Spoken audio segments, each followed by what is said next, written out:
Hello guys, मैं रुखसार sir Mohammad Aslam. मैं रहमतुल्लाह। आप देख रहे हैं world real reaction YouTube channel. Video अच्छी लगे चैनल को ज़्यादा से ज़्यादा लाइक शेयर और सब्सक्राइब कर दें। चलते हैं लोग की वीडियो के विदेश इंडियंस ने $112 बिलियन भेज दिए। देखते हैं पहले वीडियो, फिर देते हैं इस पर एक्शन। नमस्कार दोस्तों, डीडी रेड के एक और रिएक्शन वीडियो में आप सभी का स्वागत है। मैं हूं आलोक। तो आज जो वीडियो लेकर आए हूं वो वीडियो है कैटलिस्ट रिकॉर्ड्स का और इसका टाइटल है NRI sent $112.5 billion to India. India make a world record 2023। मतलब ये रेमिटेंस की बात हो रही है, जो बाहर से पैसे आते हैं भारत के भीतर। तो उसमें $112 बिलियन से भी ज्यादा भेजा और मुझे लगता है कि शायद ये डेटा जो है वो दुनिया में सबसे ज्यादा रेमिटेंस भेजने वालों में है। तो भाई जो भी एनआरआईज हैं, मतलब नॉन रेजिडेंट इंडियंस हैं, भाई आप लोगों ने कमाल कर दिया है। आप लोग बहुत बढ़िया काम कर रहे हैं, इंडिया की इकॉनमी को आगे ले जाने में बहुत अच्छा रोल प्ले कर रहे हैं। तो चलिए इस पर देखते हैं कि क्योंकि मुझे याद है कि करीब 8-9 या 10 महीनों की मशक्कत के बाद पाकिस्तान ने आईएमएफ से डील की कर्जा लेने की, तो $3 बिलियन के आसपास आईएमएफ ने कर्जा दिया, वो भी मतलब करीब करीब साल भर नाक रगड़ने के बाद पाकिस्तान के।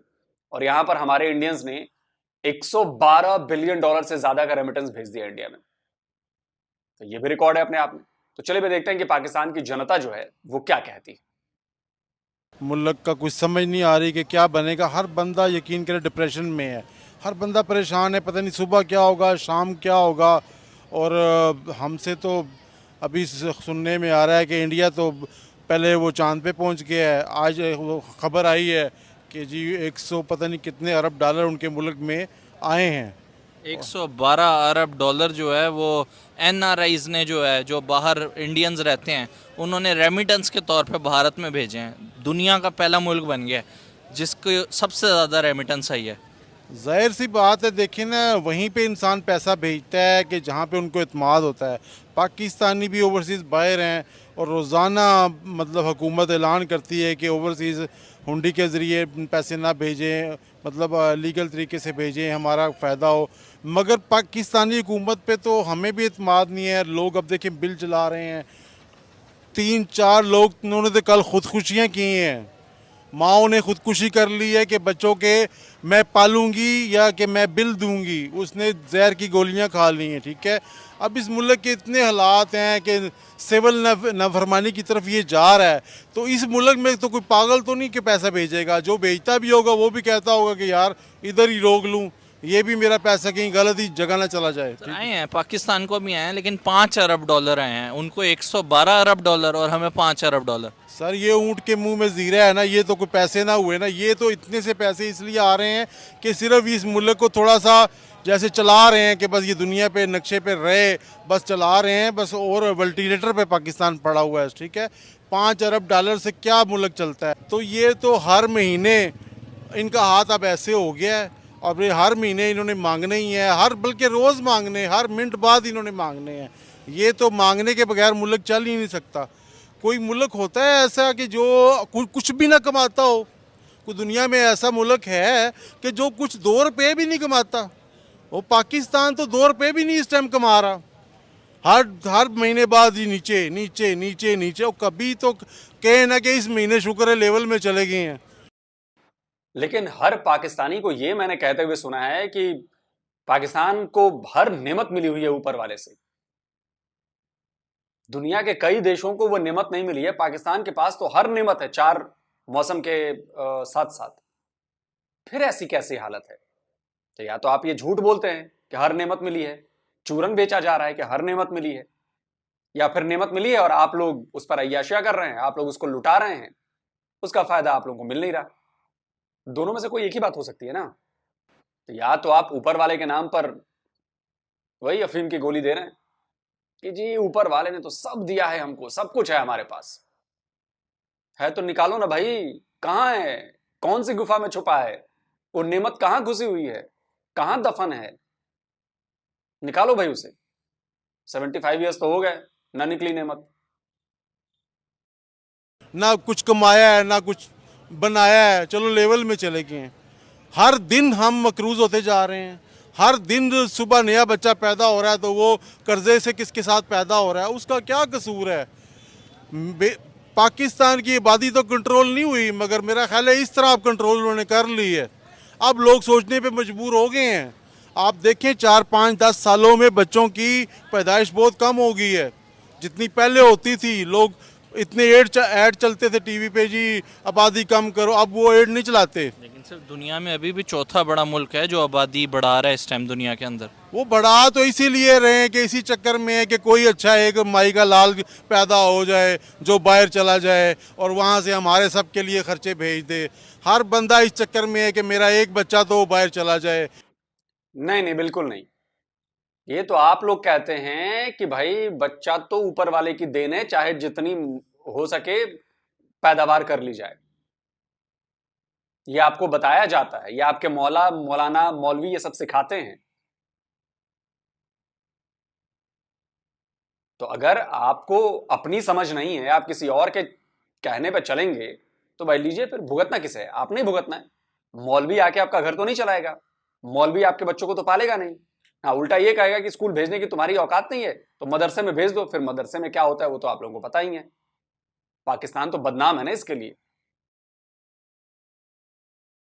मेरा कोई एक बच्चा चला जाए जो हमारे सब के दिन फेर दे, तो कब तक भाई बाहर जब अब जो कुछ आप कर रहे हो पाकिस्तान में, क्रिश्चनों के साथ कर रहे हो, मिनारिटी के साथ कर रहे हो। अभी जॉन पॉप ने भी सब दुनिया को ख़त लिख दिया है कि पाकिस्तानियों को कुछ इलाज करो, इनको अपने मुल्क में वापस भेजो।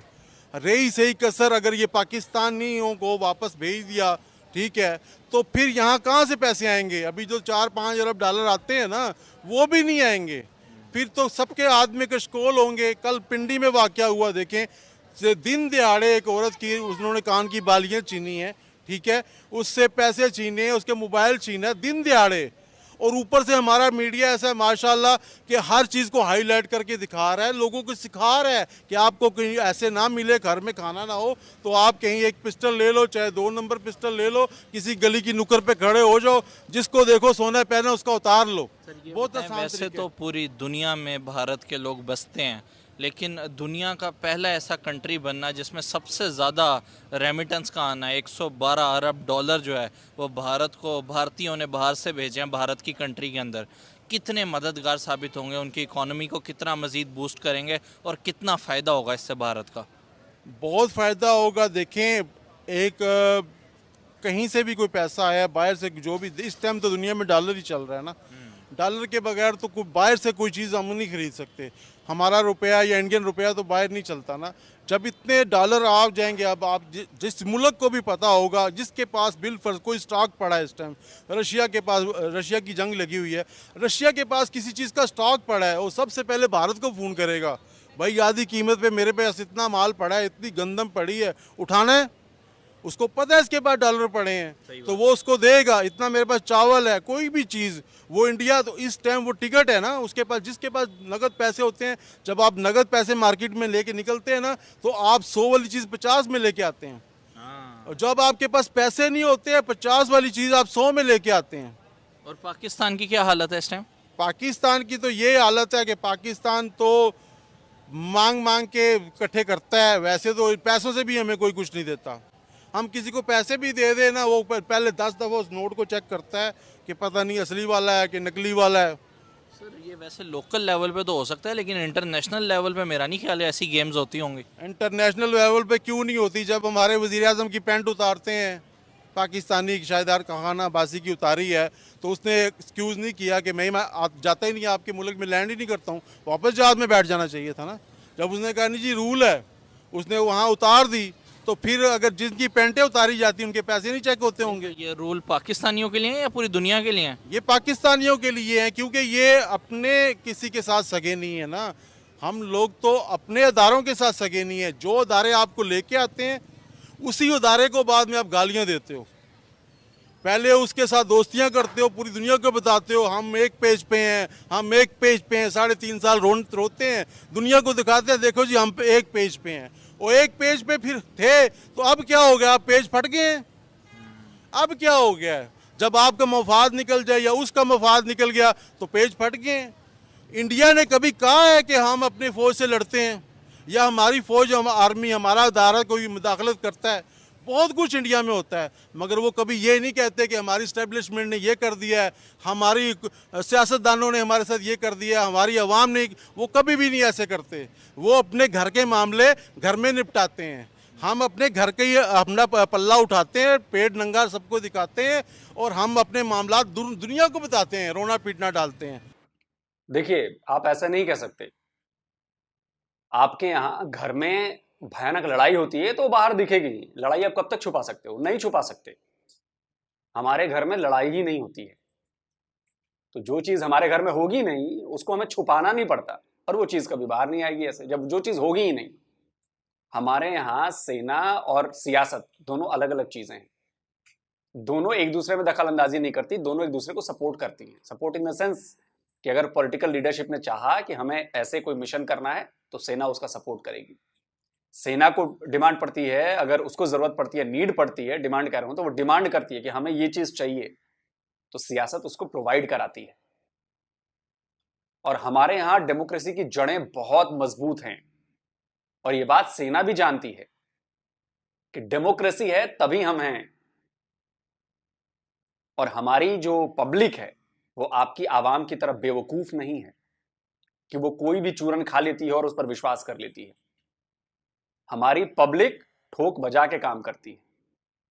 जो मेजोरिटी है ना पब्लिक में, वो जानते हैं कि उन्हें क्या काम करना चाहिए और क्या नहीं करना चाहिए, और अगर उन्हें कोई चूरन दिया जा रहा है तो वो थोड़ा बहुत इधर उधर भी चेक करते हैं कि क्या ये चूरन सही है कि नहीं। तो इसीलिए आज तक हमारे यहाँ कोई कू नहीं हुआ, आज तक हमारे यहाँ मार्शल लॉ नहीं लगे, लेकिन आपके यहाँ लगा, क्योंकि आपके यहाँ आपकी आवाम ने मौका दिया, आपकी आवाम ने सवाल नहीं पूछे, आपकी आवाम ने प्रोटेस्ट नहीं किया, तो भाई सामने वाले की हिम्मत बढ़ती गई, बोले कि अरे कोई तो रोकने वाला ही नहीं। और जाहिर सी बात है कि सेना के पास पावर है, सियासत के पास बंदूकें तो नहीं है, तो उन्होंने इस डर से डरा दिया। हमारे यहाँ ऐसा नहीं है, तो इसलिए वो चीज बाहर नहीं आती। हम वो काम करते ही नहीं है, इसलिए वो चीज बाहर कभी नहीं आएगी। आपके यहाँ वो काम करते हैं, इसलिए आप चाहे लाख छुपा लो, वो बाहर आ ही जाएगी। ये फर्क है। तो वो इंडिया का अगर तरक्की कर गया तो उसने अपने मामलात को ढक के काम किया है, ठीक है, किसी को बताया नहीं, कानो कान खबर नहीं होने दी, उन्हें अपने मामलात ठीक किए हैं, तभी लोग एतमाद कर रहे हैं, उनके बाहर से इतने पैसे आ रहे हैं, इतने अरबों डॉलर उनके पास आ रहे हैं। अगर आज मैं इंडिया को एक पैगाम देना चाहता हूँ कि इंडिया वालों मेरी बात सुने, यकीन करिए मैं पहला वाहिद पाकिस्तानी हूँ, शायद दुनिया में भी पहला शख्स होगा कि जो मैं आपको एक पैगाम दे रहा हूँ, आपको मुबारकबाद भी दे रहा हूँ कि 112 अरब डॉलर आपके पास आए, आपने बहुत ही अचीवमेंट की है, मगर शुक्र अदा करें कायदे आज़म का जिसने इसको अलहदा किया, इस खिते को। अगर ये खिता भी आपके पास होता, आपके पास 112 अरब डॉलर नहीं आते, आपका मुल्क तरक्की ना करता, आप चांद पे कभी नहीं पहुंच सकते थे। इस जैसी अवाम अगर आपके पास होती, ये अवाम आपके साथ होती, अगर हिंदुस्तान पाकिस्तान इकट्ठा होता, आज इंडिया इतना अच्छा ना जाता। क्यों कि हम जिस थाली में खाते हैं उसी में पेशाब करते हैं। हम किसी के भी नहीं हैं, हम किसी सियासतदान का नहीं है, ठीक है। अब आप समझें कि मैं लगातार ये बात क्यों कहता हूं कि अच्छा हुआ कि पाकिस्तान हमसे अलग हो गया। मैं क्यों इस बात के लिए शुक्रिया मनाता हूं कि अच्छा हुआ कि बंटवारा हो गया। जो उस मानसिकता वाले, जो उस माइंडसेट के लोग थे, वो चले गए हमारे यहां से, वरना आज भी दुनिया हमें टेररिस्ट बुलाती, हमें जिसका कोई मतलब नहीं था इससे। आज भी दुनिया हमें भिखमंगा बुलाती, और ये लोग मिलके हमारी डेवलपमेंट को खींच के ले जाके कब्र में ले जा रहे होते। जैसा अपने देश का हाल किया इन लोगों ने, उस माइंडसेट के लोगों ने, वही हमारा भी हाल होता। इसलिए शुक्रिया अदा कीजिए कि बंटवारा हो गया, वरना हम भी आज उसी लाइन में खड़े होते। और ऐसा नहीं है, हमारे देश के भीतर अभी भी कुछ एक वर्ग है जो यही काम कर रहा है, जो ये पाकिस्तानी अपने देश के लिए कर रहे हैं, वो हमारे देश के लिए कर रहे हैं, लेकिन उनकी संख्या बहुत कम है, बहुत कम संख्या में, और वो कामयाब होंगे भी नहीं। क्योंकि जो मेजोरिटी है ना हमारी, जो हिंदू, मुस्लिम, सिख, ईसाई, इनकी जो मेजोरिटी है वो प्रोग्रेसिव है, और वो बहुत बड़े थोड़े से लोग। 12 जमातें इकट्ठी थी, मजे लूट के चले गए हैं, पीछा सारा मलबा निगरान हुकूमत पे डाल गए हैं। नहीं सर, वो कहते हैं कि रेमिटेंस अगर आती है, अगर डॉलर ऊपर जा भी रहा है तो उसका कोई वो नहीं, रेमिटेंस भी तो आ रही है, तो फायदा ही हो रहा है मुल्क का। मुल्क का फायदा तो उसी को हो रहा है ना जिसका बच्चा बाहर जा रहा है। उसको तो फायदा नहीं हो रहा ना जबकि जिसका। ये नहीं बता रहे कि महंगाई कितनी हो रही है डॉलर के ऊपर जाने से। देखें, अब ये एजेंट वगैरह जो हैं बाहर किस तरह बंदे को भेज रहे हैं कि यही कहते हैं ना, देखो जी आपको 1000 रियाल मिलेंगे, आपको $500 मिलेंगे, वहाँ पे इतनी तनख्वाह है। वो लोग पैसे काउंट करते हैं तो वो खुश हो जाते हैं कि इतने हज़ारों लाखों बन जाएंगी तनख्वाह। वो फटाफट अपनी ज़मीनें बेचते हैं, सब कुछ बाहर जाते हैं। वो ये नहीं सोचते कि जब तक हम वहाँ पहुँचेंगे तब तक डॉलर कहाँ पहुँच जाएगा, हमारे मुल्क में चीज़ें कितनी महंगी हो जाएंगी, ये डॉलर भी काम नहीं करेंगे। ये तो हम नहीं सोचते कि अपने प्राइवेट प्लेन चल रहे हैं, उनको क्या तकलीफ है। वो तो कहते हैं पीआईए बिल्कुल ख़त्म हो जाए, इसकी ख़त्म हो जाए, हमें इससे क्या फ़ायदा है। तो बेहतर यही है कि नए इलेक्शन में ना जाएं। आवाम को चाहिए कि चीफ जस्टिस से ख़त लिखें कि भाई ये है कि इसी हुकूमत को जारी रहने दें, और ये फिर इंशाल्लाह हो सकता है कि यही हुकूमत लोहा अपना मनवाए। और दुआ करें, अल्लाह को मानने वाले हैं, ठीक है, अल्लाह से दुआ करें या अल्लाह पाक।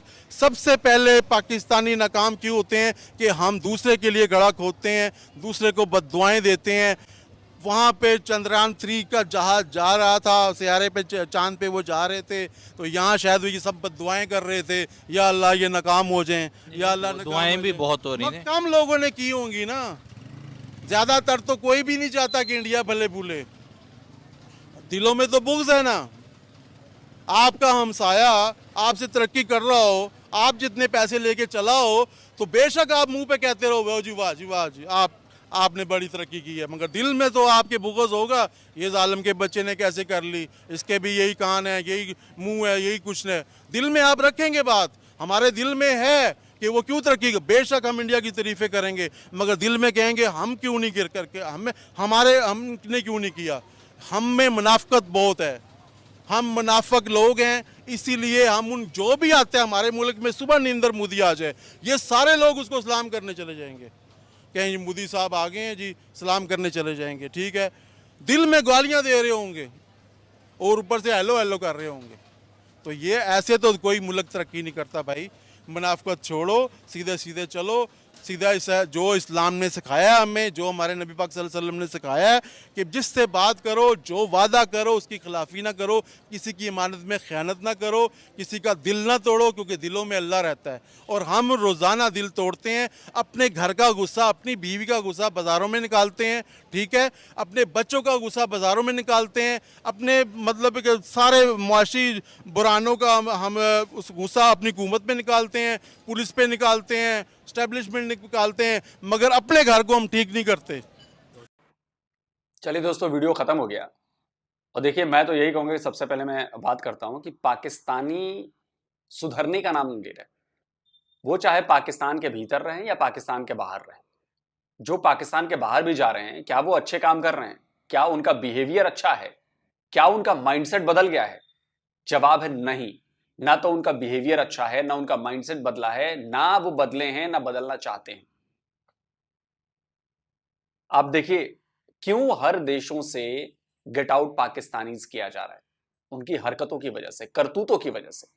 जो लेटेस्ट इंसिडेंट हुआ है ग्रीस में, अब शायद आप में से बहुत ज्यादा लोगों को पता होगा, जिस तरह से आगजनी की गई है, जिस तरह से हंगामा किया गया है, तोड़ फोड़ की गई है, और ये सब पाकिस्तानियों के द्वारा किया गया है।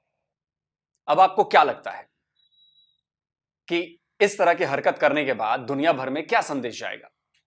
ऑलरेडी आप लोगों की छवि खराब है, ऑलरेडी आपको बड़े गंदे नजर से देखा जाता है, क्योंकि आपकी हरकतें ऐसी हैं। ग्रीस वैसे ही बहुत नाराज है पाकिस्तानियों से, क्योंकि लगातार ऐसी खबरें आ रही हैं, ऐसे पाकिस्तानी पकड़े जा रहे हैं जो वहां पर इलीगल काम कर रहे हैं। आपको याद होगा कि 8 पाकिस्तानियों को पकड़ा गया टेरर प्लॉटिंग के मामले में। आतंकवादी घटना अंजाम देने के लिए प्लॉट कर रहे थे वहां पर वो 8 पाकिस्तानी। दुनिया भर में इस खबर को कवर किया गया। उसके बाद इलीगल तरीके से ग्रीस में घुसे हुए लोग, 50,000 से ज्यादा इलीगल पाकिस्तानी है जिनके पास दस्तावेज नहीं है। तो ग्रीस में भी गेट आउट पाकिस्तानी शुरू हो चुका है। अभी हाल ही में ग्रीस ने वीजा कैंसिल कर दिया, दिया हुआ वीजा पाकिस्तानियों का कैंसिल कर दिया कि नहीं नहीं हटाओ यार, अब ये बर्दाश्त के बाहर चीज। अब देखिए, और अब जो है खबर ये आ रही है कि ग्रीस में उन्होंने बवाल काटा है पाकिस्तानियों ने। तो इतना सब कुछ करने के बाद आपको लगता है कि आपका स्वागत किया जाएगा कहीं पे? अब तो हर जगह से डंडे खाने के लिए तैयार रहिए आप लोग। पिछवाड़े पे डंडे लाठियां बरसा के भगाए जाएंगे आप लोग, और भगाए जा रहे हैं। और जो इलीगल तरीके से घुस रहे हैं वो डूब डूब के समंदर में मर रहे हैं। तो दोनों तरफ से ऊपर वाले का अजाब आपके ऊपर गिर रहा है, क्योंकि आपकी करतूतें ऐसी हैं। बेईमान आप, लालची आप, साजिशें करने वाले आप, दूसरों को नीचा दिखाने वाले आप। तो सारी मक्कारी बेईमानी ये आप करेंगे तो रिजल्ट इसका अच्छा नहीं आएगा ना। और रही बात इंडियंस की, तो अगर इंडियंस ने रिकॉर्ड बनाया है 112 बिलियन डॉलर से ज्यादा के रेमिटेंस का, तो रिकॉर्ड इसलिए बना है क्योंकि इंडियन शुरू से उनका बिहेवियर अच्छा रहता है, वो नेबरहुड में ठीक से रहते हैं, वो कानूनों का पालन करते हैं, वो किसी इलीगल एक्टिविटी में शामिल नहीं होते।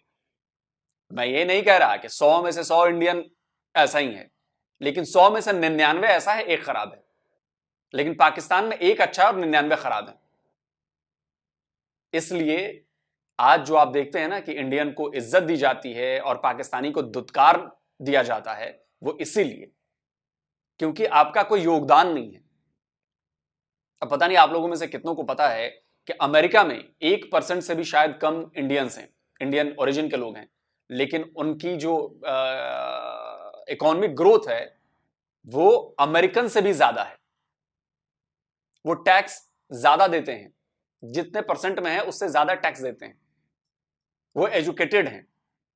अब मुझ पर यकीन नहीं हो रहा है, चलिए मैं आपको सुनवा देता हूं, सुनिए। This is according to the U.S. Census Bureau, where Indian Americans rank amongst other ethnic groups. If you look at this chart here, this is 2018. Indians all the way at the top at $120,000 income. Taiwanese is number 2. They're ahead of them by nearly 25%, 24%. Chinese third, Japanese fourth, and it's Pakistani, Filipino, Indonesian, Korean, Cambodian, Hmong, and then Vietnamese. And look where white Americans are at $65,000. Indians make $55 more $1,000 per year than white Americans. सुन लिया आपने। इसीलिए Indians जो हैं वो कामयाब हो रहे हैं। इसीलिए इंडियंस को अच्छी नजरों से देखा जाता है। इसीलिए आज अगर अमेरिकी प्रेसिडेंट की रेस में विवेक रामास्वामी, तो जी वीडियो होगी खत्म। आज खान सर की क्या नाम है उसका, पठान भाई की हंसी मुझे आ रही है कि हमने 3 बिलियन डॉलर लेके हमने 1.5 साल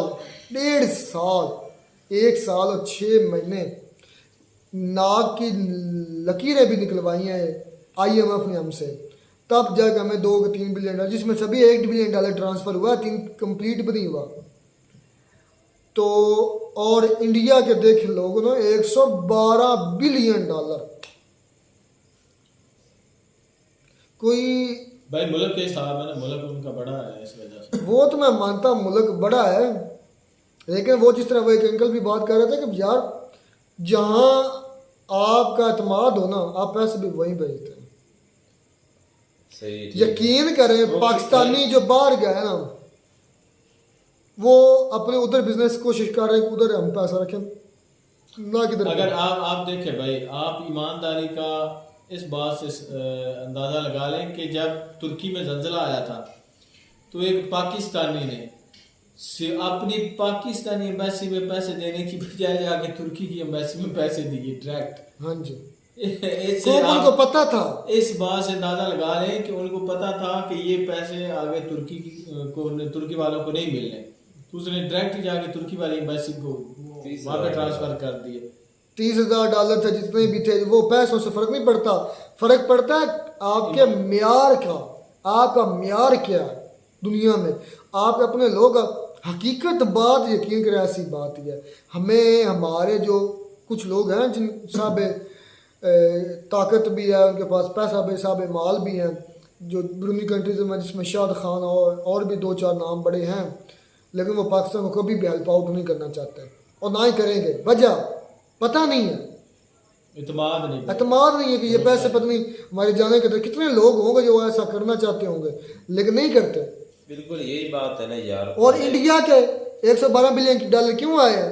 इंडिया के लोगों को इत्मीनान है कि हमें अपने घर वालों को भेजना, तो हमारे घर वाले आसान होंगे और हमारे घर वालों की ज़रूरियात पूरी होंगी और इंडियन गवर्नमेंट को भी फ़ायदा होगा, हमारे घर वालों को भी फ़ायदा होगा। इधर जो हमारे पैसे आते हैं उनको पता है पाकिस्तानी को हम जितनी कोशिश करें कि हम ज़्यादा से ज़्यादा टैक्सों में कट जाते हैं। टैक्स इतने इम्पोज किए जाते हैं कि वो थोड़े ही बचते हैं, ज़्यादा कट जाते हैं। जो भी है ना भाई, इस्लाम पाकिस्तानी भी भेजते हैं, या जाहिर बात है भेजते हैं, मैं ये नहीं कह रहा कि नहीं भेजते, मैंने एक मरतबा लेकिन इतने भेजते हैं कि बस गुजारा के लिए भेजते हैं, ज़्यादा नहीं भेजते। बल्कि अब पाकिस्तानी तो कोशिश कर रहे हैं कि फैमिली समेत इधर से कहीं भाग जाएं। आप यही तो आपने पिछली वीडियो में उनके इंटरव्यूज नहीं सुने, वो कह रहे हैं कि हमें अगर वीजा मिले तो हम इंडिया में चले जाएं भाई। पिछली मुजम्मल की वीडियो में वो नहीं, वो कोई एक दो कह रहे एक दो, वो तो सारे कह रहे थे इंडिया में। एक मिनट, सही मैं ये नहीं कहता जैसी वाली बात है कि इंडिया में देख रहे उनका 3 रुपया बनता है, उनका 1 रुपया इधर 3 रुपया बनता है, जाना तो वहाँ पर भाई वो बात नहीं है कितने पैसे बनते हैं, 200-300 बनते हैं हमारा एक्सचेंज रेट, लेकिन मेन वजह जो है महंगाई से तंग आकर हम ये कह रही है। नहीं, इस तरह कोई भी नहीं जाएगा, जो भी हो इंडिया में खैर नहीं कोई जाएगा, दूसरी कंट्री का मैं तो कहता हूँ आपको युगांडा का फ्री में वीजा मिलेगा तो आप तो यहाँ रुकेंगे ही नहीं। तो जो हमारे पाकिस्तानी है वो भी बहुत ज्यादा पैसे भेजे, लेकिन कीनिया आई थिंक ऐसा मुल्क है जहाँ जाने के लिए हमारा पासपोर्ट फ्री मिलता, लेकिन यहाँ इंडिया जो है इंडिया वाले हर चीज को आगे लाकर दिखाते हैं। हमारे पाकिस्तानी बहुत ज्यादा पैसा भेजते हैं, बहुत ज्यादा। कितना? हमारे अपने गांव में देखने के कितने गए हैं दूसरी कंट्री में, कितना भेजते हैं ये तो बताओ देना दुनिया को पता चले। बहुत ज्यादा मतलब 200 बिलियन डॉलर, वो ही तो कहता हूँ, कोई लिस्ट नहीं आई। 400 बिलियन डॉलर आप बताएं अगर बेचते होते, मेरी बात सुन ले, अगर बेचते इतना होते, इतना कमाऊ पुत्र होते तो पाकिस्तान का भी कहीं नाम आता ना। पाकिस्तान कर्जे क्यों लेता? डॉलर्स तो पाकिस्तान के बाहर से फिर आ रहे थे, तो वो जैसे आते हैं वो तो खाकर साइड पे हो जाते हैं। ओ खुदा के लिए तुम पता नहीं क्या पढ़ लो थोड़ा सा।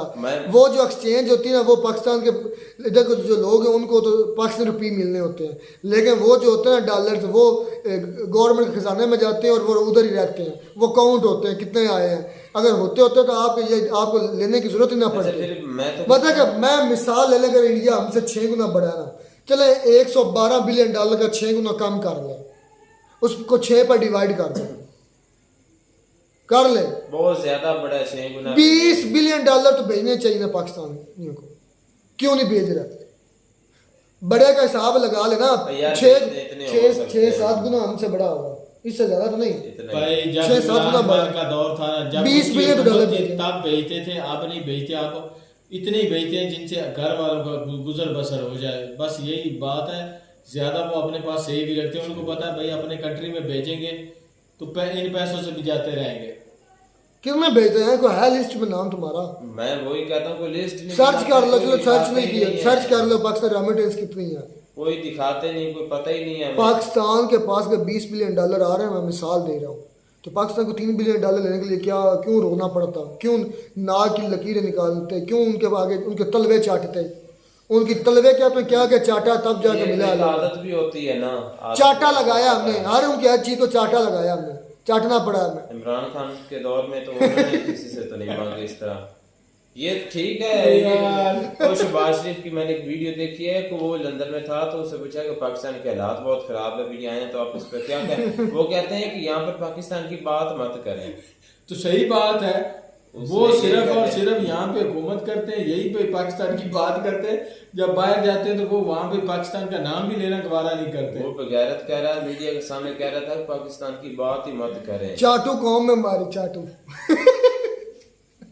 हम सब इसमें शामिल, आप हंस रहे, ये आप कौन सा दूसरे वो शर्मिंदगी होती है, ये शर्मिंदगी वाला हंसी है, ये खुशी वाली हंसी नहीं है। हैरत वाली ये बात होती है कि मुल्क के किसी हिस्से से आवाज़ आती है भाई हमें अलहदा कर दो, फिर कभी किसी हिस्से से आवाज़ आती है हमें हमारे हकूक दो, फिर कभी किसी जगह से ऐसी कई आवाज़ें उठ रही हैं भाई हमें हकूक दो। लेकिन यकीन जाने ना ये हुकूमत टस से मस नहीं हो रही। अभी आप बिलों का हिसाब लगा लें, उसने कहा कि भाई आप ऐसा करें, बिल आपको रिलीफ नहीं देते, सिर्फ इतना कर देते हैं कि आप बिल किस्तों में कर भाई पाकिस्तान जो है ना जा रहा है खाना जंगी की तरफ जा रहा है, सिविल वार की तरफ जा रहा है। पाकिस्तान में सिविल वार होने वाली है अनकरीब, अगर यही हालात है। खैर कंग्रेचुलेशंस इंडियंस, और उनकी मेहनत का पैसा है उनको, और वर्ल्ड रिकॉर्ड भी है, ये भी उनके लिए गर्व की बात है कि उन्होंने वर्ल्ड रिकॉर्ड बना दिया, कितने ज़्यादा पैसे भेजे हैं। ये वाकई में एक वर्ल्ड रिकॉर्ड, $112 बिलियन थोड़े से नहीं होते। आपके जो ना वो गिनती ख़त्म हो जाएगी $112 बिलियन को पाकिस्तान रुपये में लाते लाते, ये ज़हन में रखना। मिलते हैं नई वीडियो में नया डॉक्टर, तब तक दीजिए इजाज़त, अल्लाह हाफ़िज़।